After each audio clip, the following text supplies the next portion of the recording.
حبايبي حولنا الجبنة القريش لجبنة دايبة دوب كده كريمي، ما شاء الله ما شاء الله.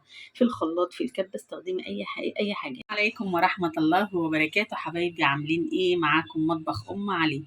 إحنا النهاردة هنعمل طريقة الجبنة القريش. قلت أقول لكم المكونين بتوعنا بس اللي إحنا هنستخدمهم النهاردة.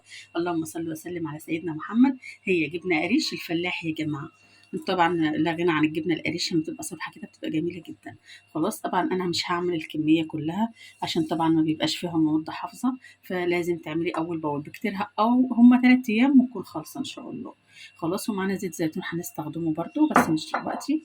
اللهم صل وسلم على سيدنا محمد. اخدت كده زي قطعتين من الجبنه القريش، وفي فرافيت جبنه قريش بتستخدميها عادي كده كده هي ايه.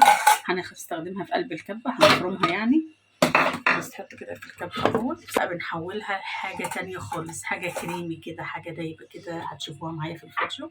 ومعايا كوباية حليب. بس كده دي المكونات بتاعتنا النهاردة. عايزة تحطي شوية ملح صغيرين هتحطي، مش عايزة أنا مش بحبها حادقة قوي بس هنحط حاجة بسيطة كده تحفظها. بصوا شعرة بسيطة كده خلاص. اللهم صل وسلم على سيدنا محمد. هنحط طبعا زيت زيتون بس انا هحط بعد الفرم، وهحط حبه البركه. هقول لكم ازاي دلوقتي هنفرم عشان ما ازعجكمش وهرجع لكم تاني.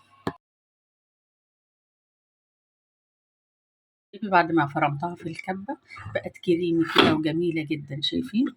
ما شاء الله ما شاء الله تحفه الصراحه يعني. تجيبي توستي بقى تحشيها بعيش فين وتاكلي بالعيش العربي مفيش مشكله. بس احنا دلوقتي هنفضيها من الكبه بوريكم القوام بتاعها ما شاء الله زي الكريمه كده.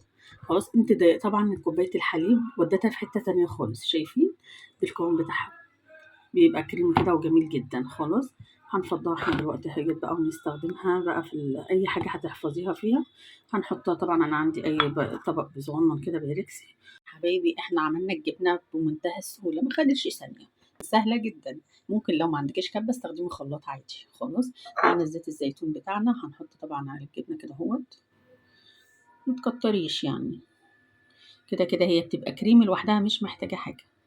خلاص زيت الزيتون بتاعنا زي ما انتوا شايفين. هنعمل ايه برضو؟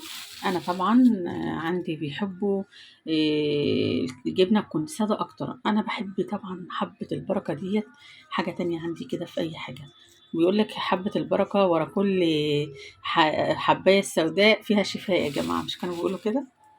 فالصراحه جميله يعني حبه البركه. انا حتى في المعجنات يعني اللي هي العجين بحبها جدا. في اي عجينه احب احط فيه الصراحه.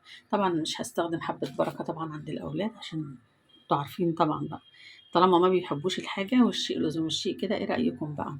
طبق الجبن الكريمي الدايب دوب ده بصراحه هيعجبكم والله العظيم. ما شاء الله ما شاء الله يعني شايفين؟ طعمها كريمي كده وتحفه الصراحه. تستخدميها بقى في سندوتشات، تستخدميها في التوست كده اهوت بتبقى تحفه الصراحه. قولي لي ايه رايكم بقى في الجبنه القريش بتاعتنا السهله الجميله دي. واقول لكم ايه، السلام عليكم ورحمة الله وبركاته. وما تنسونيش اللايك والاشتراك عشان يوصلكم مني كل جديد. والسلام عليكم ورحمة الله وبركاته.